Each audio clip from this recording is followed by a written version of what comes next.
pessoas, voltando ainda para falar sobre política moderna, tá? Filosofia política na modernidade, beleza? Aqui agora nós vamos tratar de um outro filósofo, outro pensador político, extremamente importante para a análise política da contemporaneidade, da atualidade, não é isso? Que foi o menino Nicolau Maquiavel, não é isso? O que acontece? Aqui tem um breve contexto histórico que eu já passei na nossa primeira aula. Quem ainda não assistiu a primeira aula, volte um pouquinho, eu vou tentar deixar um link aqui para vocês da primeira aula, certo? No qual eu, além de falar sobre o contexto histórico do que está acontecendo aqui, eu falo também sobre o Thomas More, não é isso? Esse primeiro político que vai trazer de novo a política na modernidade, ainda com traços muito semelhantes à antiguidade, né? Bem semelhante a que o Platão fez, não é isso? No livro que ele vai chamar A Utopia. Bem, aqui agora o assunto é um pouquinho diferente, tá? Porque vamos mudar, além de localidade, né? A gente vai mudar também a forma como a política começa a se apresentar. O que acontece? Primeiramente, Maquiavel, ele é um pensador italiano. O que é assim? Italiano como, né? Porque naquela época não existia a Itália, tá? O que existia, na verdade, era um bando de principados dentro que ficavam no lugar chamado Península Itálica, tá? Então tinha o Principado de Florença, o Principado de Roma, o Principado de sei lá da onde, né? E esses principados, eles eram semelhantes às polis, né? Era uma espécie de cidade no qual tinha a sua soberania, tinha a sua organização política própria e tudo mais, certo? É por isso, inclusive, que a grande obra do Maquiavel vai se chamar O Príncipe, né? Porque, basicamente, naquele período existiam apenas os principados, e quem manda no principado é o príncipe. Bem, mas Nicolau Maquiavel, é importante a gente frisar algumas coisas dele, tá? Primeiro, ele vai ser o cara que vai desenvolver o realismo político. O que é realismo político? Lembrando, voltando um pouquinho, no Thomas More a gente viu sobre a política enquanto algo ideal, né? Semelhante ao que os antigos faziam, ao que o Platão fez no livro A República. Aqui, o que o Maquiavel está fazendo é algo totalmente inovador, porque além então de promover esse realismo político, o Maquiavel vai ser chamado de o pai da ciência política, exatamente por esse caráter de inovação que ele está trazendo aqui pra gente, certo? Mas basicamente vamos entender quem é Maquiavel, o que está acontecendo ali, que diabos é a Península Itálica. Vamos lá. Primeira coisa, Maquiavel, ele foi um conselheiro, né? Ele tinha um cargo que ele era conselheiro, então, do Príncipe de Florença, tá? O Príncipe de Florença chamava-se Cesar Borja, no qual, segundo Maquiavel, era um dos grandes líderes da região, certo? Inclusive, o próprio Maquiavel tinha grandes aspirações no domínio do Cesar Borja, né? No qual ele achava que seria o líder que conseguiria promover a tão sonhada unificação italiana. Pessoas, estamos falando aqui de século XVI. No século XVI já tinha-se, então, esse sonho de unificação italiana. E quando vai acontecer essa unificação italiana? Com Cesar Borja? Não. Com Lorenzo de Medici? Não. Só vai acontecer lá no século XX, se eu não me engano, 1910. É isso? Você sabe? 1900 não, é 1900. a unificação da Itália? Unificação Sim, 1900 e pouco. 1910. Se eu não me engano, 1910, se não, tá aqui, vai estar corrigindo alguma coisa, beleza? Sobretudo vai acontecer muito tempo depois. Então esse sonho vai ficar para os italianos aí durante muito tempo, beleza? E é nesse processo, então, que ele vai se inserir enquanto um pensador que vai tentar promover uma espécie de unificação italiana. E vai colocar no colo do Cesar Borja essa função. Ele realmente achava que o Cesar Borja seria esse grande líder que iria promover a unificação italiana. Então, uma das coisas que ele queria fazer para ajudar o Cesar Borja a promover essa unificação era uma espécie de análise do contexto da localidade, né? Então, ele vai analisando todos os principados ao redor da cidade de Florença e como que foram as ações políticas e, obviamente, né, como foram as reações da população, da sociedade, né? Sobretudo, então, ele não vai conseguir fazer essa atividade. Por quê? Porque logo um pouco depois, eu não sei que a data, eu vou colocar aqui a data, quando vai acontecer isso, mas vai ter uma invasão da família Medici na cidade de Florença, né? Na época, então, a família Medici tinha como o patriarca, né, o grande líder, o Lorenzo de Medici.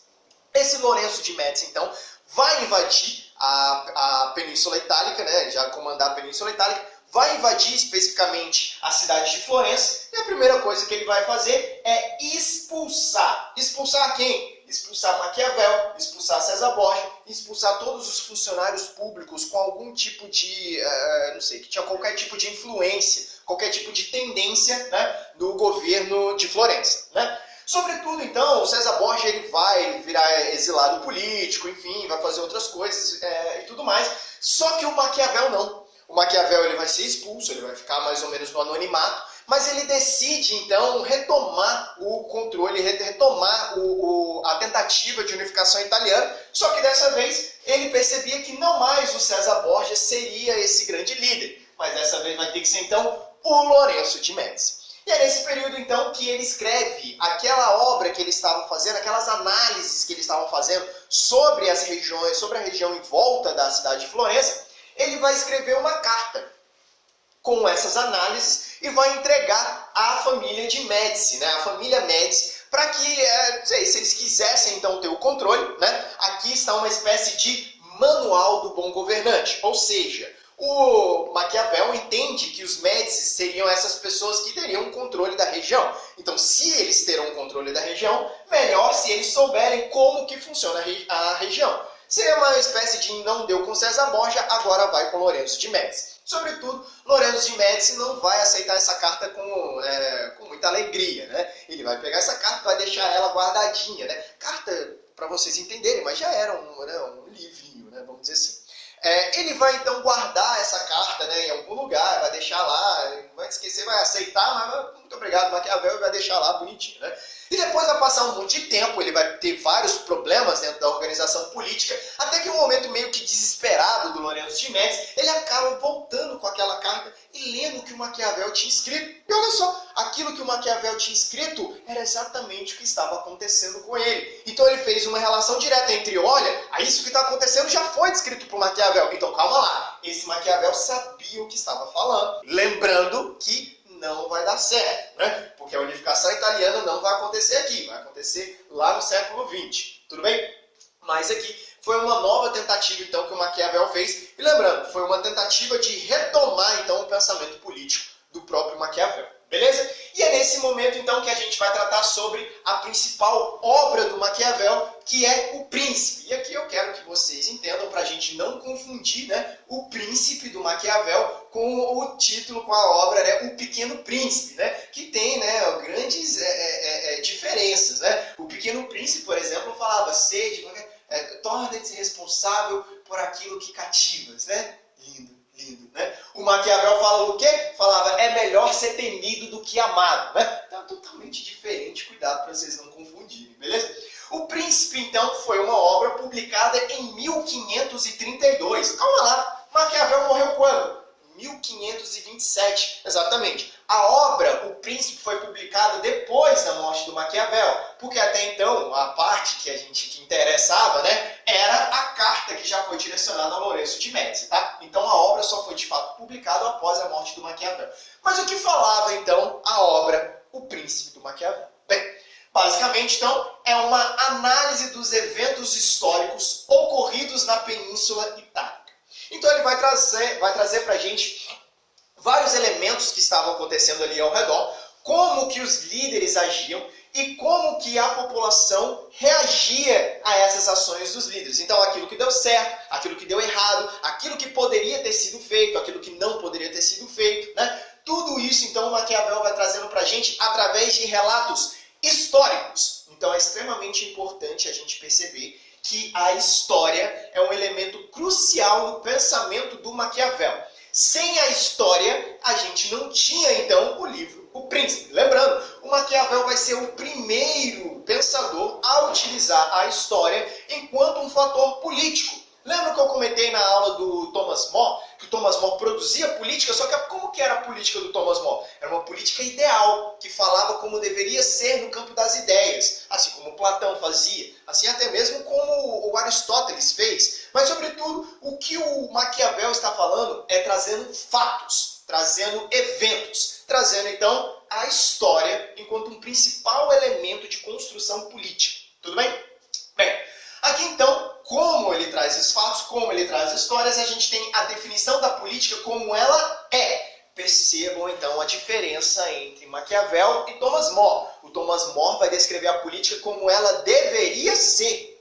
E o Maquiavel, a ideia do Maquiavel é descrever a política como ela é. Então Maquiavel não está preocupado se a política deveria ser bonita, se ela deveria ser polida, se ela deveria ser, sei lá, ornamentada, qualquer coisa do tipo. Ele está preocupado de como ela acontece, os elementos pragmáticos, os eventos práticos que proporcionam então a política, a fazer a política, os líderes fazerem a política. Tudo bem? E aqui, então, há uma grande diferença que tem que ser frisada. Qual que é essa diferença? A diferença entre ética e política. Por quê?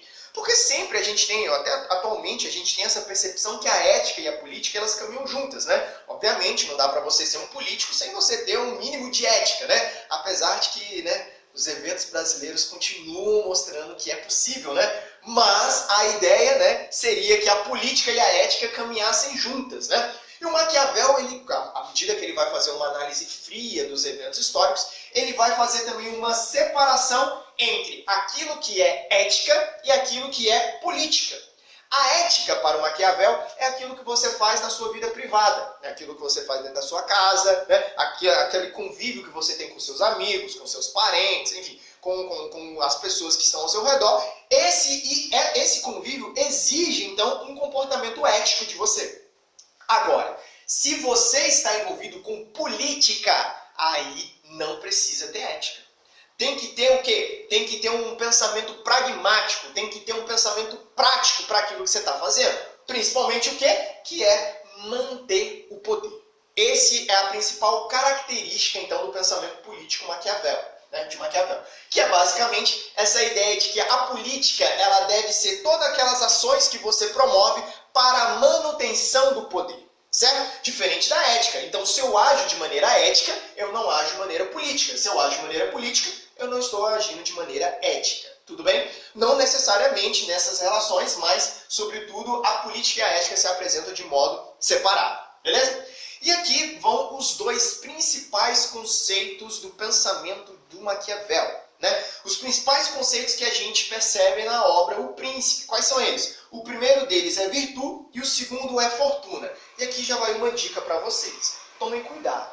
Tomem bastante cuidado para vocês não confundirem os conceitos de virtu e os conceitos de fortuna. Por quê?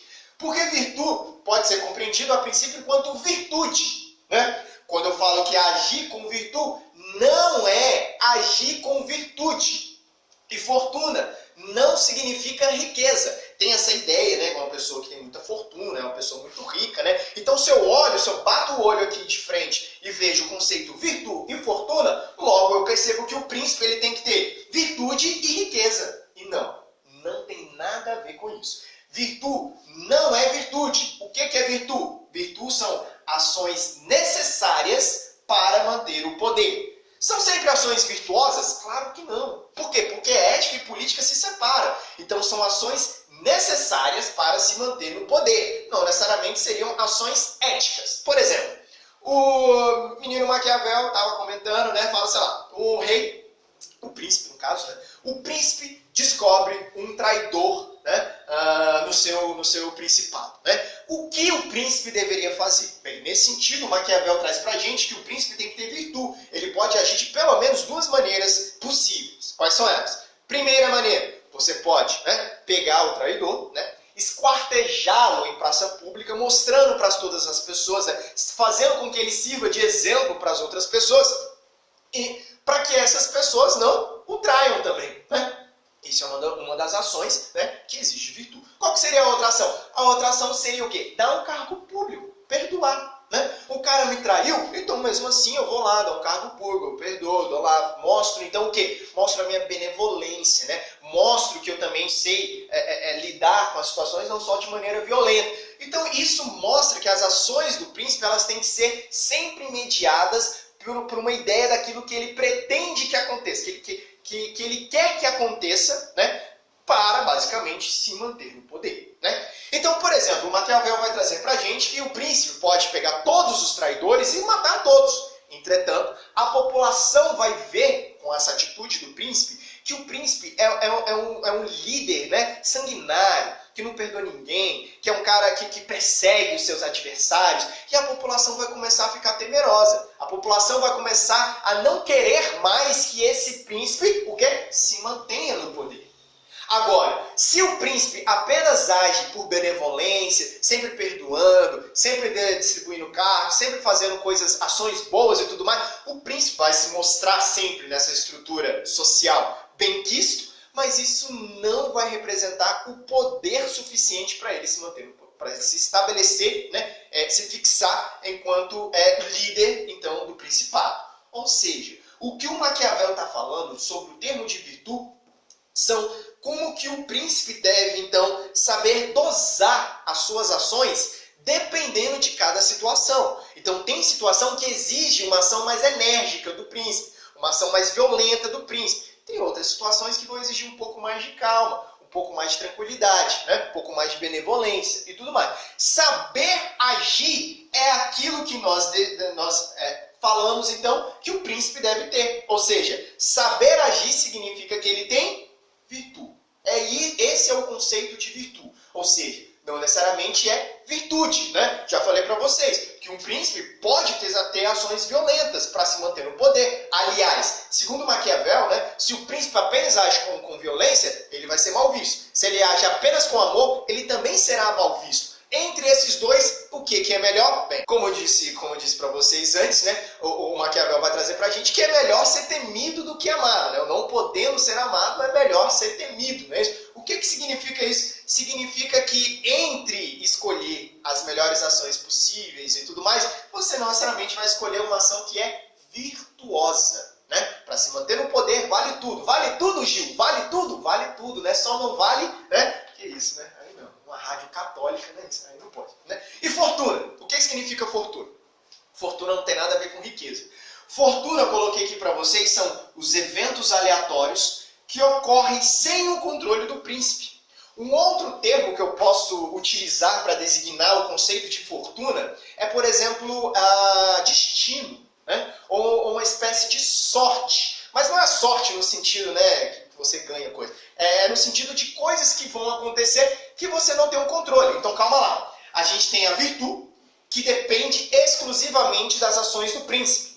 E temos a fortuna, que são os eventos aleatórios que o príncipe não controla. Então, saber dosar virtu e fortuna é o grande elemento essencial para o quê? Para o príncipe conseguir se manter no poder. Tudo bem? Então, aqui eu coloquei virtu mais fortuna é igual a ascensão e manutenção do poder. Certo?